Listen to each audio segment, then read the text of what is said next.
ఈరోజు NEET exam ఏదైతే రద్దు జరిగిందో మే 3వ తారీఖు జరిగినటువంటి పరీక్షలు రద్దు కావడాన్ని ఇది కేవలం నేషనల్ టెస్టింగ్ ఏజెన్సీ మరియు సెంట్రల్ గవర్నమెంట్లో ఉన్నటువంటి బీజేపీ పార్టీ ఎడ్యుకేషన్ మినిస్ట్రీ సెంట్రల్లో ఉన్నటువంటి మినిస్టర్ ఆఫ్ ఎడ్యుకేషన్ దీనికి బాధ్యత వహించాలి. ఎందుకంటే ముఖ్యంగా దేశవ్యాప్తంగా కూడా విద్యార్థులు ఈరోజు ఈ యొక్క ఎగ్జామ్ క్యాన్సిలేషన్ తోటి వాళ్ళ అకాడమిక్ ఇయరే కొన్ని వారాలు కొన్ని నెలలు పోస్ట్పోన్ అయ్యే అవకాశం ఉంది. ఈ పేపర్ లీక్లు అనేది గతంలో కూడా జరిగినాయి. కానీ భారతదేశ వ్యాప్తంగా కూడా ఎన్నో విషయాల మీద చర్చ చేసే ఈ బీజేపీ గవర్నమెంట్ పాలన మీద చిత్తశుద్ధి లేదు. పాలన మీద చిత్తశుద్ధి ఉంటే ఇలాంటి తప్పులు జరిగే అవకాశమే ఉండదు.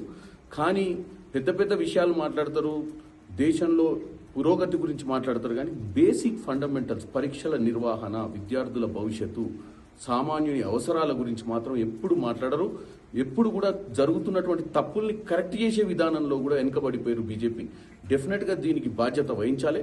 తల్లిదండ్రులు ఎంతో డబ్బు ఖర్చు పెట్టి వాళ్ళ పిల్లల్ని కోచింగ్ సెంటర్లలో పెట్టి చదివించి డాక్టర్లను చేయాలనుకుని ఎంతో ఆశతో ఉన్నటువంటి పరిస్థితిలో ఇటువంటి పేపర్ లీక్ల వల్ల ఎంతో మంది భవిష్యత్తు ఖరాబ్ అయింది. కాబట్టి ముందు ముందు సెంట్రల్ గవర్నమెంట్ చాలా జాగ్రత్తగా వ్యవహారం చేయాలి. ఇప్పుడు జరిగిన దానికి కూడా క్షమాపణ చెప్పి ఇమ్మీడియట్గా అత్యంత తొందరలో అకాడమిక్ ఇయర్ దెబ్బతినకుండా స్టూడెంట్స్ భవిష్యత్ ఖరాబ్ కాకుండా చూడాలని కోరుకుంటున్నాం.